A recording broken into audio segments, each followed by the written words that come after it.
प्रिय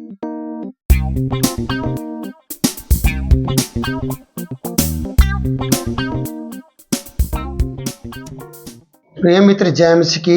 आशा करता हूँ कि आप स्वस्थ हैं, आप मस्त हैं और आप प्रभु के कार्य में व्यस्त हैं। मित्रों, हम दूसरा इतिहास और उसके 19वें अध्याय को देख रहे थे और 19वें अध्याय में से हमने एक वीडियो को तैयार किया और उसके बाद हम 19वें अध्याय में योशापात के सुधार को देखते हैं कि उसने जब इस फटकार को सुना जो हनानी नामक दर्शी के द्वारा उसकी की गई, क्योंकि उसने आहाब राजा का साथ दिया था और परमेश्वर उस पर क्रोधित भी हुआ। और फिर उसने अपने जीवन में सुधार किए और अपने लोगों में सुधार किए, गढ़ वाले नगरों को बनाया और बहुत कुछ अच्छा किया, जिसके कारण से बहुत सी बातें अच्छी हुई उसके जीवन के अंदर। और 20वें अध्याय में हम आ जाते हैं। 20वें अध्याय के पदों को जब हम देखते हैं, वहाँ पर अदोम के साथ योशापात का युद्ध हुआ। मोआबी, अमोनियों के द्वारा योशापात के ऊपर चढ़ाई की गई। और जब चढ़ाई की गई, जब उसे खबर मिली कि अमोनी लोग और मोआबियों द्वारा जो उस पर युद्ध की चढ़ाई की जा रही है, उसे पता चला, तब योशापात डर गया। और योशापात जब डर गया तो उसने परमेश्वर की खोज की और वो तुरंत परमेश्वर की खोज में लग गया और पूरे यहूदा में उपवास का प्रचार करवाया। अतः यहूदी यहोवा से सहायता मांगने के लिए इकट्ठा होने लगे और यहूदा के नगरों से यहोवा से लोग भेंट करने के लिए आने लगे। नगरों से, गांव से यहोवा से भेंट करने के लिए आए। कारण एक ही था इसका कि वो लोग इकट्ठे हो रहे थे, उपवास किया जा रहा था, क्योंकि अमोनियों ने और मोआबियों ने योशापात पर चढ़ाई की थी। और योशापात के साथ जब ये सब बातें हुई तो उन्होंने प्रार्थनाएं की और परमेश्वर के भवन में यरूशलेम के लोगों ने, यहूदियों ने एक बड़ी मंडली के रूप में खड़े होकर परमेश्वर की दुहाई दी और उन्होंने परमेश्वर को याद दिलाया और कहा, हे परमेश्वर, हमारे पितरों के परमेश्वर यहोवा, क्या तू स्वर्ग का परमेश्वर नहीं है? जैसे कि हम प्रार्थना में किया करते कि तूने स्वर्ग और पृथ्वी को बनाया। हम प्रार्थना में बोलते हैं प्रियो, और हम बहुत सी बातें प्रार्थना में वचन की बोलते हैं। तो वचन ही हमारा आधार है हमारे जीवन का, जो बोलकर हम प्रार्थना करते हैं। तो यहाँ पर योशापात के लोगों ने, यरूशलेम वासियों ने और यहूदियों ने मिलकर प्रभु से कहा, क्या तू स्वर्ग का परमेश्वर नहीं है? और क्या तू जाति जाति के राज्य के ऊपर प्रभुता नहीं करता? ये सच है, वो करता है, लेकिन याद दिलाना पड़ता है। और कहा, क्या तेरे हाथ में ऐसा बल और पराक्रम नहीं है कि तेरा सामना कोई नहीं कर सकता? याद दिलाया, और ऐसा बल और ऐसी ताकत तेरे हाथ में है कि तेरा सामना कोई नहीं कर सकता है। याद दिलाया गया। और फिर से कहा, हे परमेश्वर, हे हमारे परमेश्वर, क्या तूने इस देश के निवासियों को अपनी प्रजा इजराइल के सामने से निकालकर इन्हें अपने मित्र अब्राहम के वंश को सदा के लिए नहीं दे दिया? वे इसमें बस गए और इसमें तेरे नाम का पवित्र स्थान बनाकर उन्होंने कहा है, प्रार्थनाएं की हैं। प्रियो, यहाँ पर अब्राहम का नाम आया क्योंकि परमेश्वर ने अपना मित्र उसे बना लिया था। और जब हम यूहन्ना में भी पढ़ते हैं, 15 अध्याय यूहन्ना का जब हम देखते हैं और उसके 15 पद में पढ़ते हैं, वहाँ पर भी इस बात को लिखा गया है कि यीशु मसीह ने किस प्रकार से कहा है। यीशु ने अपने लोगों से कहा, अब से मैं तुम्हें दास ना कहूँगा, क्योंकि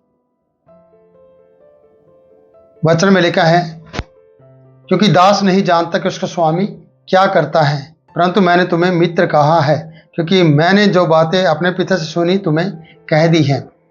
यीशु मसीह ने अपने लोगों को दास नहीं बल्कि उसे मित्र कहा, क्योंकि मित्र सब कुछ जान सकता है अपने मित्र के बारे में और मित्र अपने मित्र को सब कुछ बता सकता है, लेकिन एक स्वामी दास को कभी मित्र नहीं बनाता।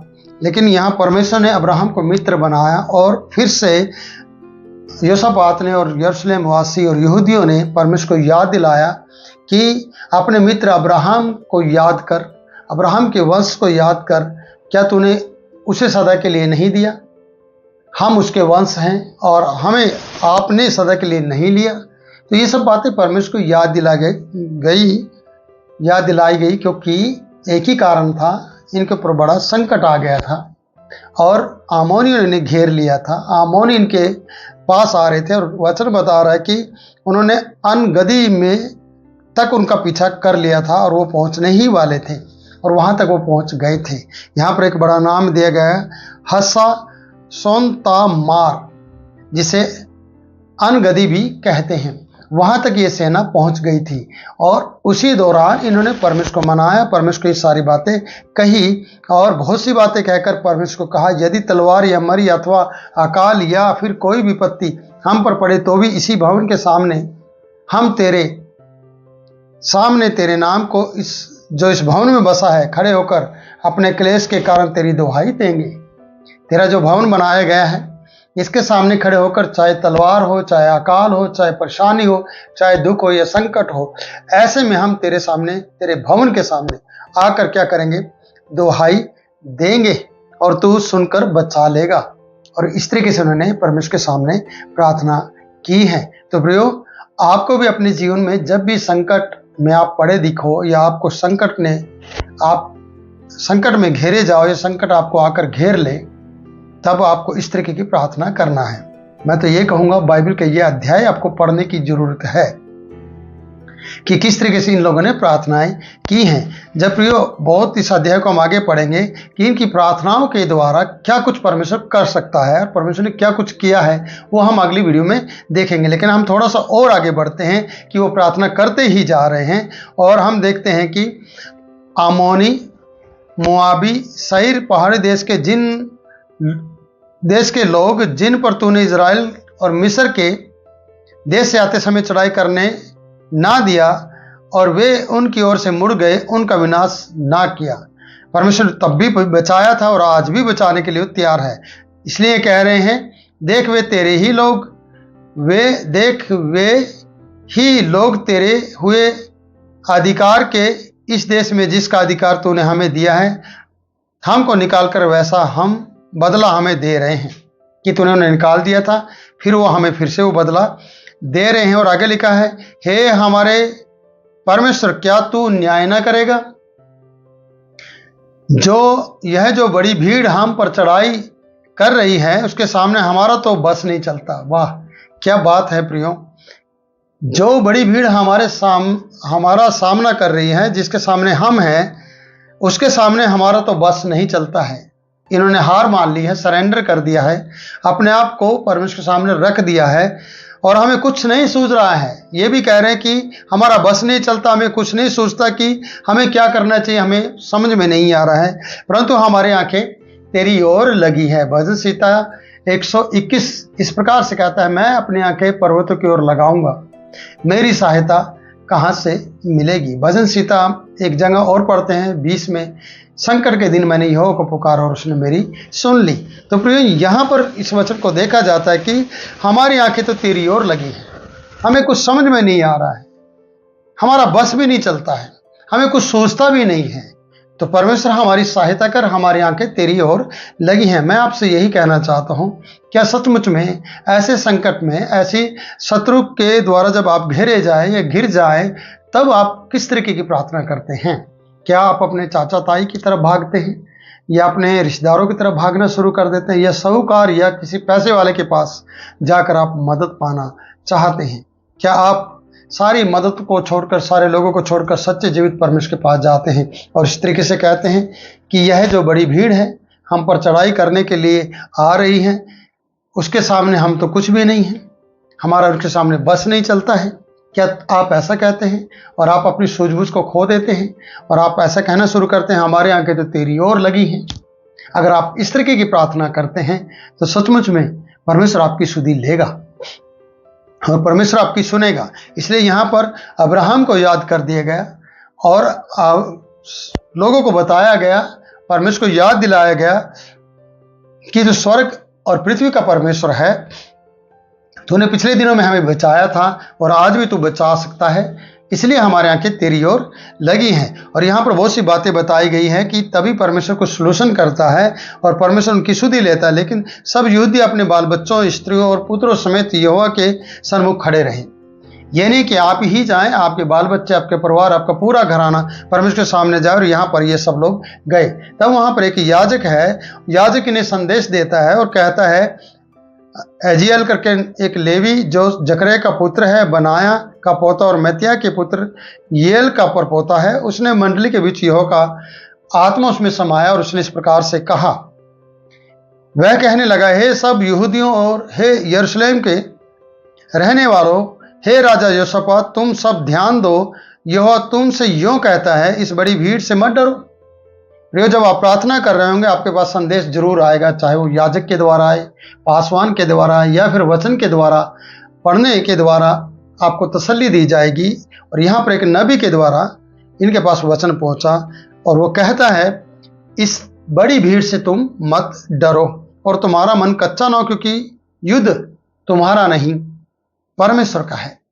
ये बड़ी बात है कि युद्ध हमारा नहीं है, परमेश्वर का है। आज मैं भी आप लोगों से यही कहना चाहता हूं कि युद्ध आपका नहीं है। समस्याएं जरूर आएंगी, लेकिन समस्याओं का सलूशन करना आपका काम नहीं है। आपका काम है समस्याओं में प्रार्थना करना, और जब ना समस्या हो तब भी प्रार्थना करना। ऐसा नहीं कि समस्या आने पर ही प्रार्थना करें ना। प्रियो, योशापात पहले भी अच्छा था, आज भी अच्छा है और अभी भी अच्छा है, और जब जब इसने गलत किया तब इसको ताड़ना भी पड़ी, इसकी फटकार भी की गई नबी के द्वारा। तो यहां कहा गया, क्योंकि युद्ध तुम्हारा नहीं है, इस बड़ी भीड़ से मत डरो, युद्ध परमेश्वर का है। और आप जानते हैं कि संग्राम यहोवा का है। पुराने नियम में हम बार बार पढ़ते हैं इस बात को कि दाऊद की कहानी में भी हम देखते हैं कि जीवित परमेश्वर की सेना को उसने ललकारा गोलियात ने, और उसे एक ही पत्थर से उसे मार गिराया दाऊद ने। क्यों? क्योंकि वो परमेश्वर की सेना पर, यानी जीवित परमेश्वर पर विश्वास करता था, उसकी सेना को वो तुच्छ नहीं देखना चाहता था। इसलिए यहाँ योशापात ने और लोगों ने भी परमेश्वर की दोहाई दी, और यहाँ एक नबी के द्वारा कहा गया, देखो तुम्हें डरने की जरूरत नहीं है।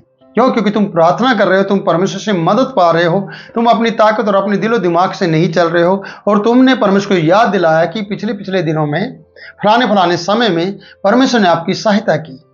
आज मैं आपको याद दिलाना चाहता हूं, बहुत से समय में, बहुत से ऐसे कठिन समय के अंदर परमेश्वर ने आपकी सहायता की।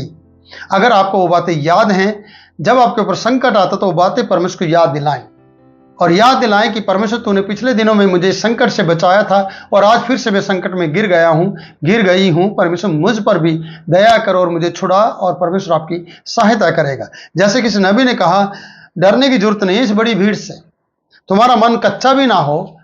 इसलिए युद्ध परमेश्वर का है और युद्ध तुम्हारा नहीं है, तुम परमेश्वर के हो और युद्ध परमेश्वर का है।